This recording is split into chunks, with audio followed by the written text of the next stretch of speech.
Live from Schorr Manor Studios, this is Tales from a Small Town Journalist with Matt Schorr.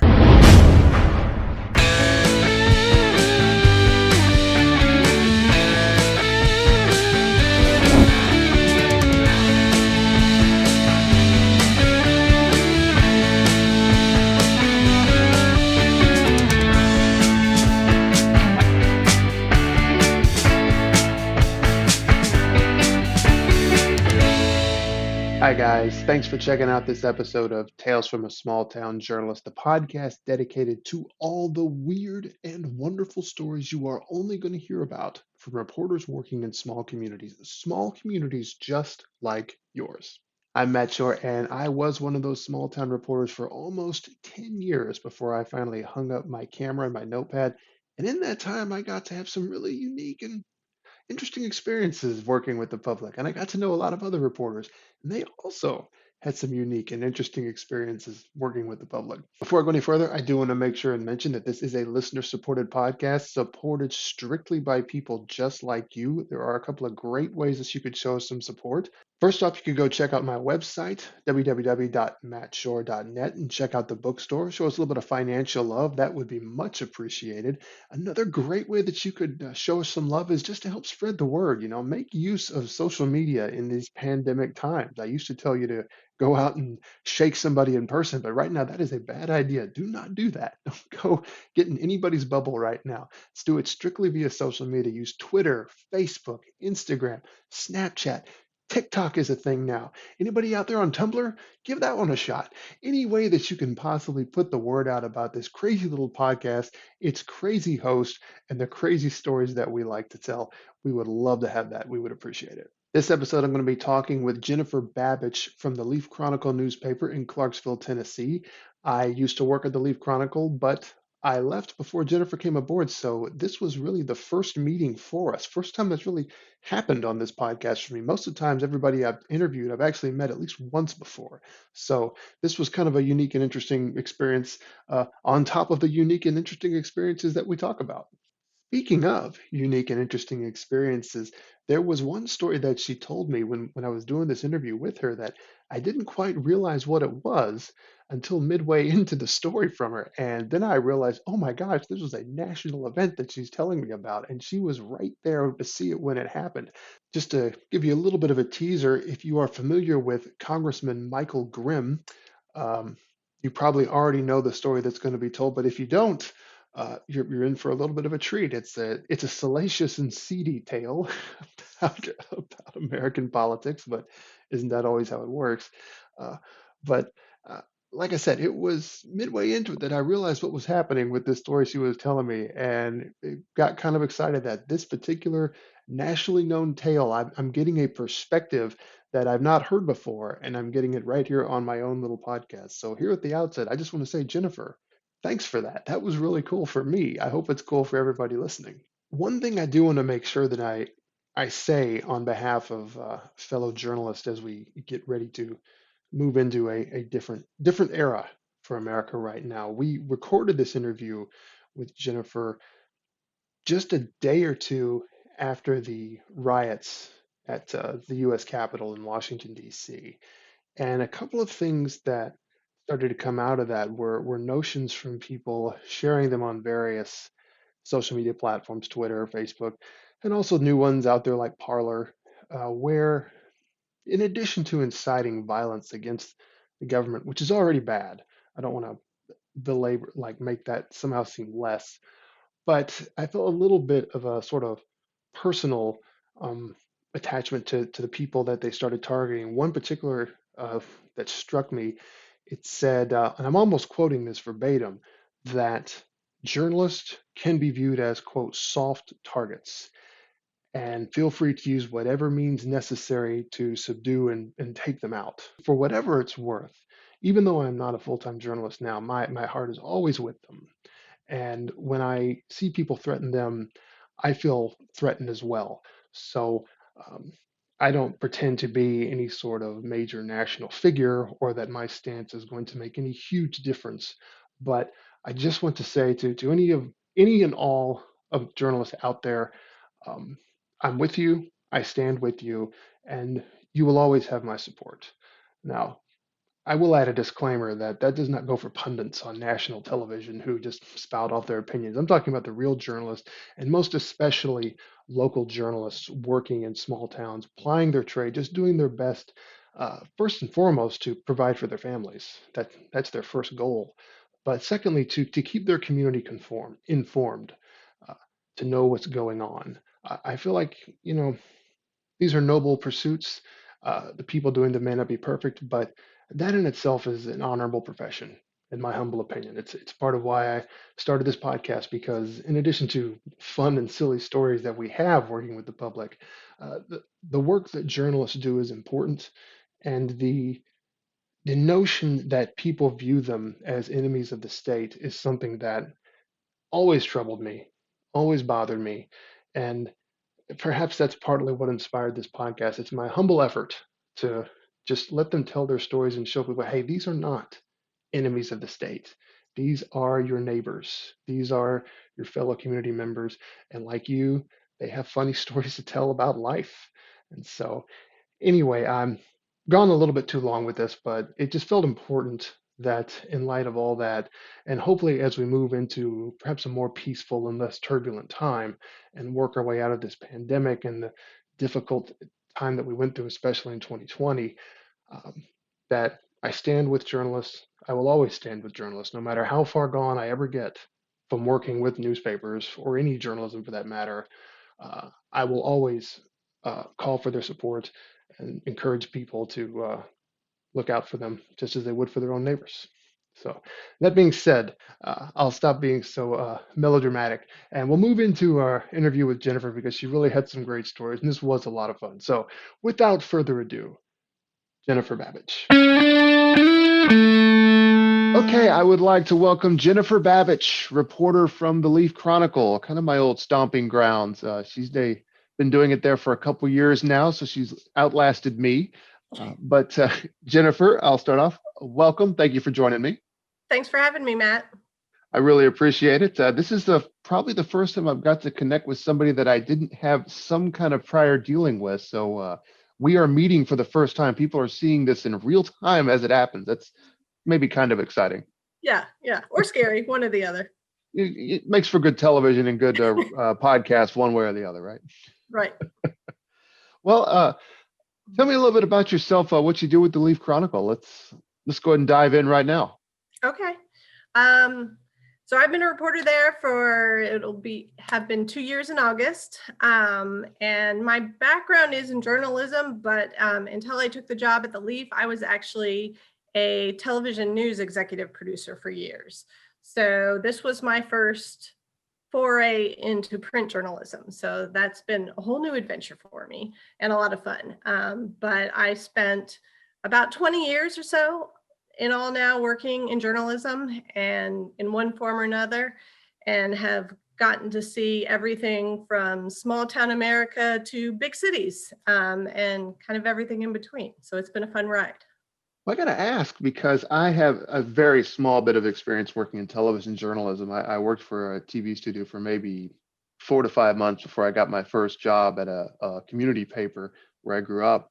What was that shift like going from television all those years, switching over to a print focus? It was actually pretty freeing because one of my frustrations working in television was always that you were very constrained on how much of a story you could tell in a minute 30 or 2 minutes.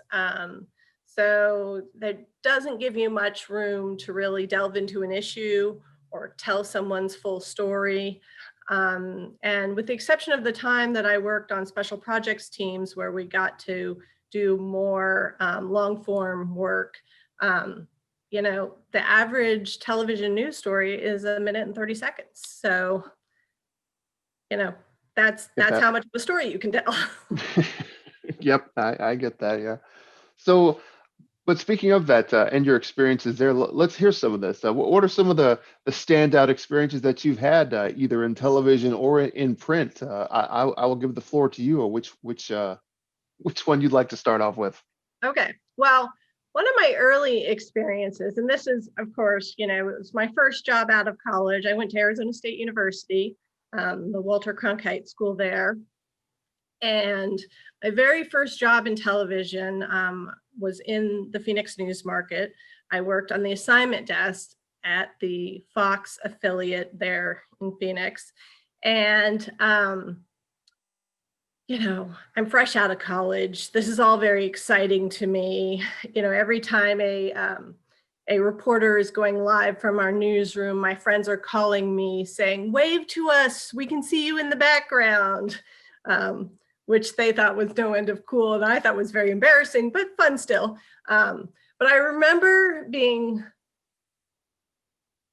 interested or finding it very cool that here I am, fresh out of college, and I get to do things like send a helicopter up whenever there's breaking news, because we had a chopper pad literally on the roof of our news station. We would talk to him on a two-way radio, our chopper pilot. I still remember him clearly. And the chopper was called Sky Fox. So to me, 22-year-old fresh out of college kid, it was the coolest feeling in the world to say, "Come in, Sky Fox, this is new space." I'm a little bit older than 22. We won't say how much, but I still think that would be incredibly cool. Yeah, it was so much fun. And then I remember one time in particular, we had sent the chopper out because there was a police chase, and I was tracking it, where it was going, and I was communicating that to our chopper pilot and to a ground crew who were both following it. And the chopper pilot was following the action as it went. And we, of course, were broadcasting it live on television. And all of a sudden, they had put out stop sticks and they had managed to stop the vehicle. And the police are surrounding it. And I realized that I can hear the audio, like I can hear the police giving orders to the suspect. And I'm thinking to myself, man, I didn't know that the chopper's camera could pick up audio like that. That's strange. And then I realized that what had actually happened was my photographer that I was directing on the ground to get to the scene had gotten to the scene, kept the phone on and just dropped it in his pocket and was shooting. And so I was really hearing the audio from that. And it became a standoff situation. And I remember at one point, our assistant news director, who was a little bit of a crazy person, I'm not going to lie, but she had good news sense. And she realized that something terrible that we did not want to put on television was about to happen. And she yelled for us to tell the chopper to back off the shot because he had a close-up shot. And sure enough, the suspect ended up committing suicide. So it was both a thrilling and terrifying moment and a good lesson to me about live television and the dangers that are inherent in broadcasting anything live. Ultimately, I don't remember what happened with that suspect. It becomes sometimes after a while, some of these stories become blurs. Oh yeah, I know. So, but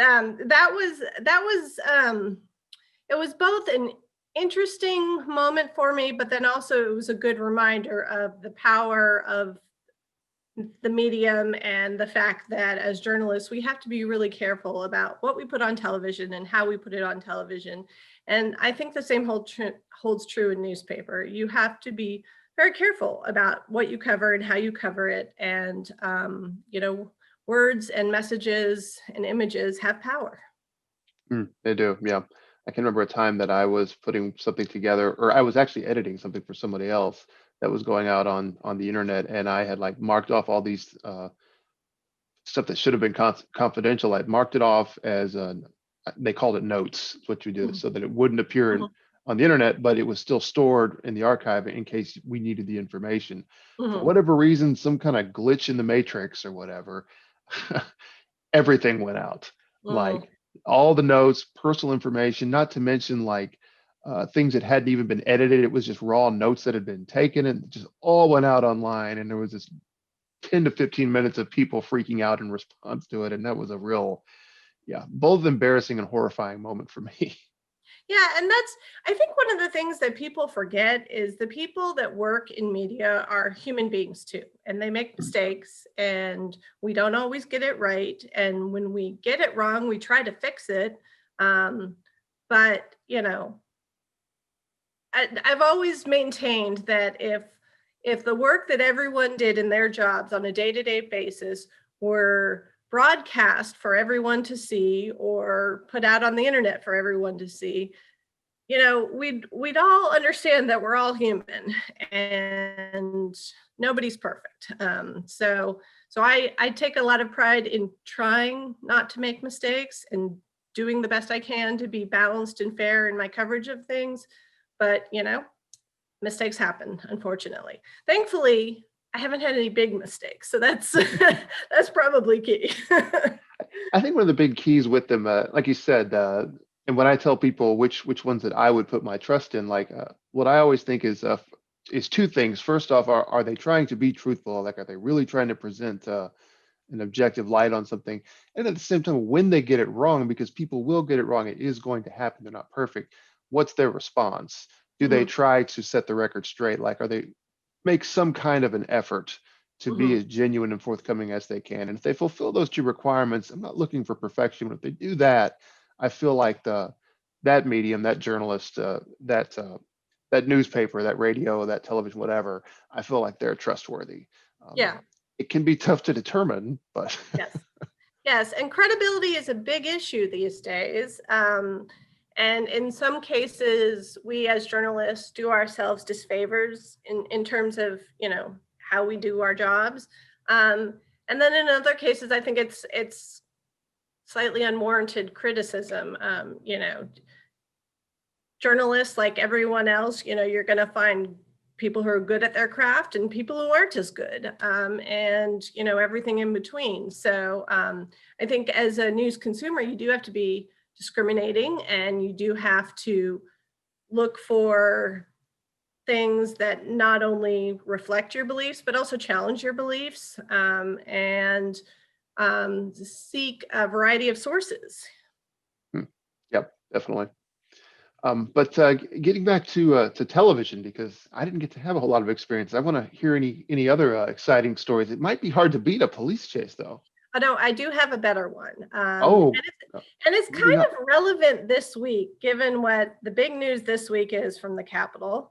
So I worked for 3 years as a news bureau chief in Washington, D.C., and we covered Capitol Hill, we covered the White House, we covered the Supreme Court, really all the big institutions, of course, in Washington. But I worked for a network of local news channels. So their interest was in their DC journalists covering issues and people of relevance to them in their local markets. So we had television stations in New York, in North Carolina, and Texas, and other places. And so we would follow, the congressional members, delegations from those states, and cover issues that mattered to those markets. And one year we were covering the State of the Union, which, is something that every journalist in Washington covers when it happens, when the president addresses the joint session of Congress. And what journalists do there, if you're covering Congress, you become a member of one of the radio and television news galleries. And once you have that membership, that entitles you to, work in Congress, to there are rules about where you can be and what you can do, of course. But, they try to keep it pretty equitable. And for that night in particular, what they usually do, or what they did in the past anyways, was any news organization which was interested in covering the State of the Union, they would assign us all positions in a rotunda, the Cannon Rotunda usually, and just draw news organizations' names out of a hat to determine what position you would have there. And you were, assigned a specific location, and you would inform the members of Congress that you wanted to interview after the address where you'd be, and they would come out afterwards and meet you and do interviews. And we had a long list that night of members of Congress we wanted to interview. One of them happened to be a member from New York, Staten Island specifically, whose name was Congressman Michael Grimm.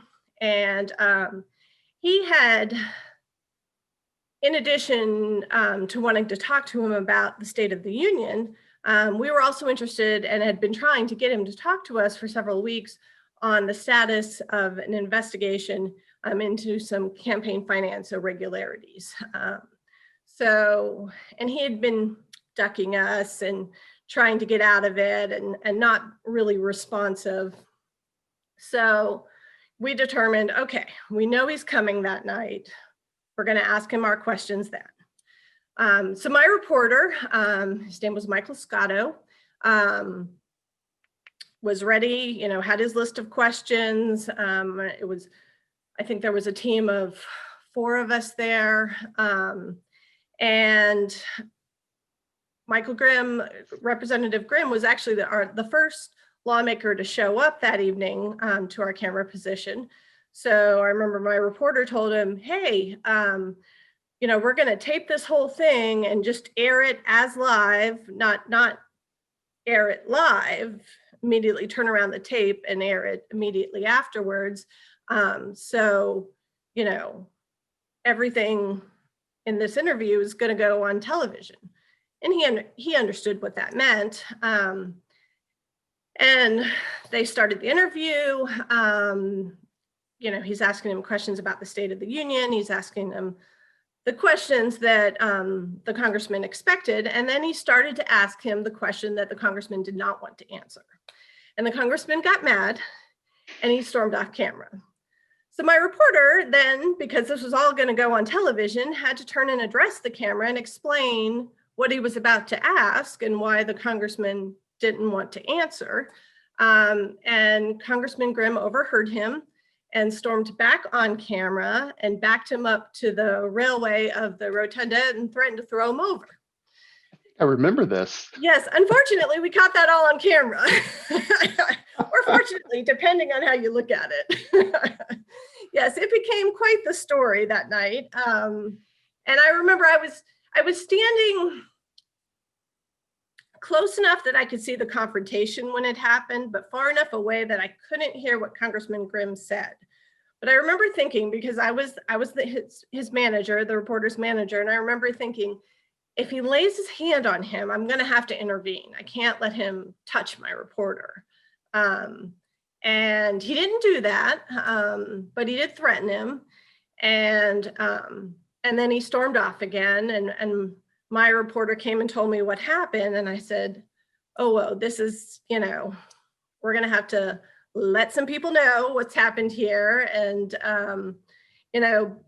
ultimately it blew up. They turned it became a Saturday Night Live skit. Starring Melissa McCarthy. It was very funny. I recommend checking it out. I remember there were multiple television segments on it. The strange thing about that experience to me as a journalist was, in that moment, we went from reporting a story to becoming the story. And as a journalist, that's a slightly awkward feeling. I wasn't entirely comfortable with that. I remember for the next 2-3 days at least, people were calling and requesting interviews with my reporter and with me and, members of our staff. And we really became the story at that moment. But, it's Jon Stewart did a segment on it. I do remember some funny things coming of it. Ultimately, that member of Congress went to prison. So, where there's smoke, there's fire. Yeah. Yep. I remember that incident. I didn't see it when it first went out, but I saw it as it was making the rounds and all the other channels out there. And I definitely saw it when Jon Stewart talked about it. Yes, yes, yes. So yes, that was my reporter, and I was standing right off camera at the time. And we had a line of other members of Congress waiting to do interviews too by this point. So they all saw this happen as well. And I don't think all of them understood what they were seeing in that moment. And then they were asking me, what just happened? And I remember I had to inform someone from the radio TV gallery what had happened, because I knew this was going to suddenly kind of blow up in our faces. And then interestingly, we did end up having, as a news organization, to involve our legal team, because other members of Congress ended up filing complaints with the House Ethics Committee against Congressman Grimm for doing that. And so they opened an investigation, and we had to testify. Ultimately, that all got dropped because there was the federal investigation into him was ongoing, and they didn't want to mess that up. So luckily, at some point or another, they just said, we're going to dismiss our investigation and let the feds continue theirs. So I can't help feeling a little starstruck that having a conversation with someone who was a part of this moment. Yeah. Quite a few laughs, I'll be honest. I'm sure at the time it was a little tense. Yeah, it was, but it was fun. It was fun to see that. I felt like at the end of the day, people's responses to it were appropriate. Like, people recognized that what he had done was wrong. We didn't file a complaint against him. And as a matter of fact, we were asked if we wanted to press charges against him, and we declined, or my reporter declined. But it was a little bit gratifying that someone else stood up and said, no, what he did was wrong and he should be held accountable for it. So it was gratifying to see that. But yeah, a little bit awkward, strange story that will live on in my memory as a journalist forever, I'm sure. Oh yeah, and on YouTube. Yes, true. Well, that's okay. I didn't know that you could top a high-speed chase, but I think you pulled it off there. Yeah.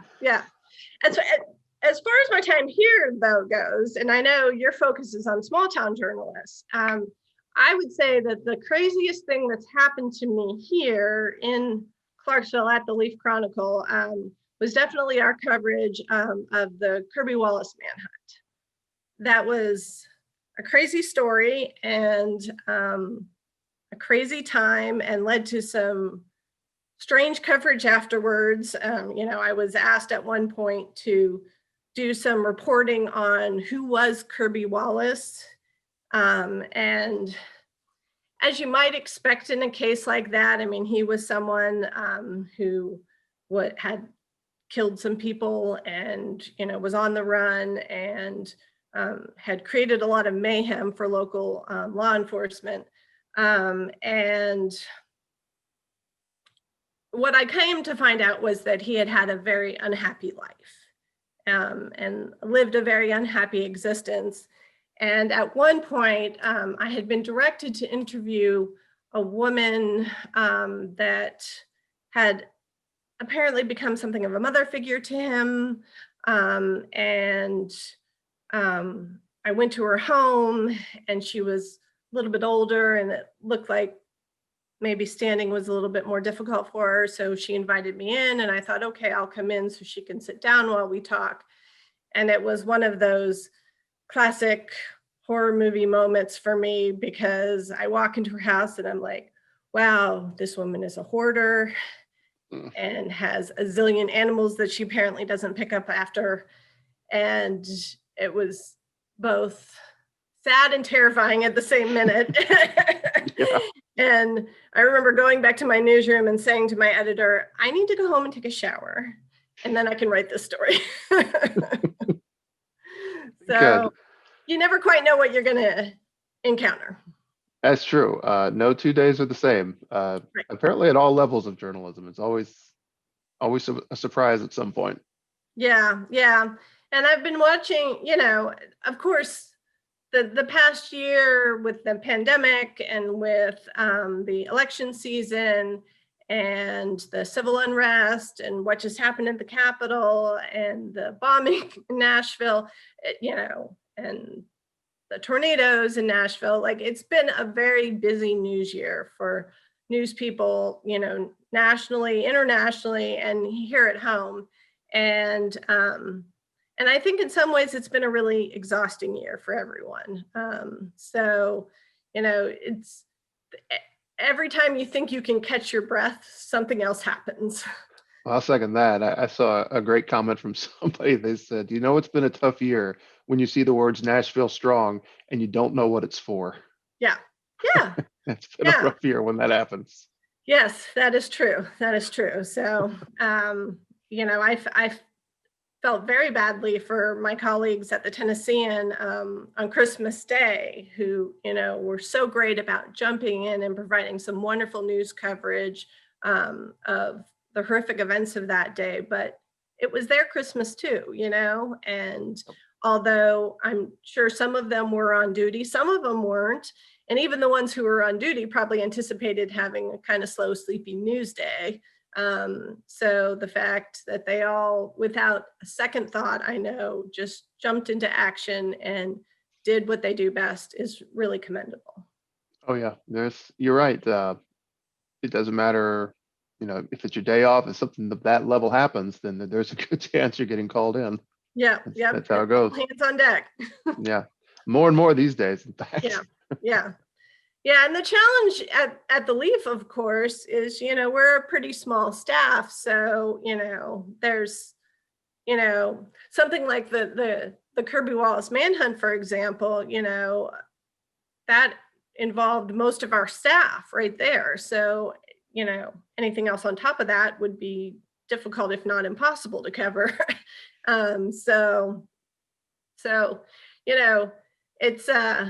It's always a challenge figuring out how to get to all the things we need to, and these days how to do a lot of it remotely or in a safe manner because of the pandemic.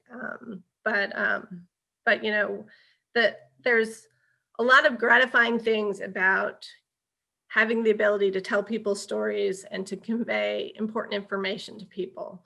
So I'm endlessly grateful that I get to do this job every day. Forefront of history. That's what one of my former bosses used to call it. Journalists are always on the forefront of history at whatever level. It could be major history, could be just a little bit of local history, but journalists are the ones who are there. Yeah, absolutely. Yeah.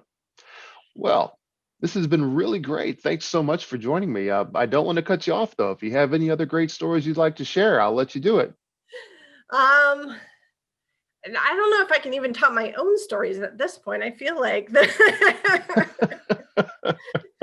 no, I mean, as you know, having worked in the industry, every day is different. Every story is different. Every challenge is different. I've, met and been able to interview some really incredible people here locally, and been able to tell some stories that I'm really proud of. And then I've had to tell some stories that are really hard to tell and, really, really impactful, and cover some things that, you just as soon forget when you're done. So,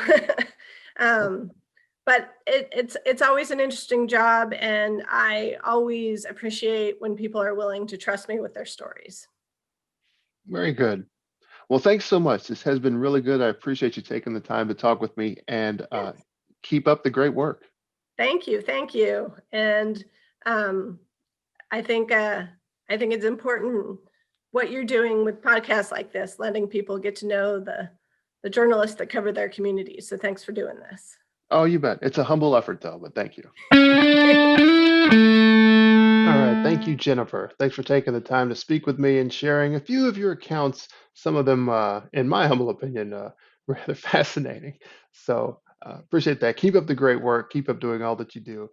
Very fortunate to have you reporting for us here in Clarksville. One important bit of news that personal that I guess I wouldn't mind relaying was I was fortunate enough to get my first round of COVID shots just before we recorded that interview. And as of this podcast dropping, I will be getting my second one in just a matter of days, and I will be, officially inoculated against COVID-19, which is something I'm definitely looking forward to, not least of which because I will finally feel comfortable enough to go get my haircut and this corona mullet, as I've been calling it, it will be gone forever. I'm so tired of this thing. I am so ready for it to go. So I'm really excited about this. But for whatever it's worth, if I can offer any sort of encouragement, anybody out there that might be on the fence about it or whatever, just to give you my own experience, my arm was sore for a few days afterwards. That was it. No worse than a standard flu shot. I didn't get sick. I didn't have any symptoms. Everything was good. Um, so, uh, if that experience makes you feel a little bit more at ease about going and getting inoculated, then great, because it's vitally important to do this, not just for ourselves. I want to get it so that I don't get sick, sure, but I'm in a demographic that would most likely survive. I think I did an algorithm once, put in my vital statistics, and I had like a 99% survival likelihood. But my nightmare was never me getting sick. It was always the possibility that before I realized I was sick, I could get somebody sick who wouldn't have that kind of a likelihood. To me, that would be the absolute worst case scenario, is somebody's death sort of inadvertently being on my hands. So that's why I'm getting the vaccine, not just to protect myself, but to protect anybody I might come in contact with that's vulnerable. So I'd like to encourage anybody out there listening, anybody within the sound of my voice. I love you people. Please get vaccinated as soon as you can. I know it's tricky right now. I was extremely fortunate to get it so soon. I know this, but as soon as the opportunity arises for you, if my voice matters at all, I would just like to encourage you to do so.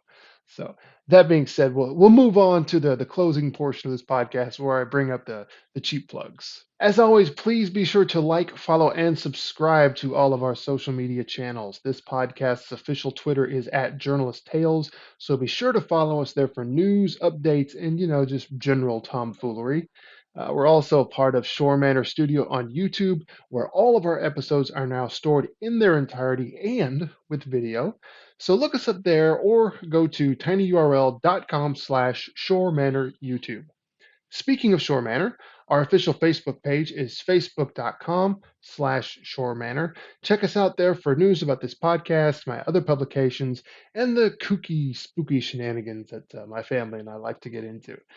Last but not least, I do have an official newsletter, the Schorr Manor newsletter, where you can get all kinds of updates, again, about what's going on with me and with publications. Just go to tinyurl.com/Schorr Manor newsletter. You can also look this show up on our official website, www.mattschorr.net, where you'll find this and previous episodes, all of them archived. Just click on the podcast link at the very top of the page. And finally, if you would like to connect with me directly, you can find me on Twitter at @DMattSchorr, on Instagram at @TheSchorr, and of course, if you're old school, you can shoot me an email at mattschorr@hotmail.com. So thank you again for checking out this episode. Everybody stay safe, look out for one another, and as I always say in closing, keep reading and keep listening. Thanks.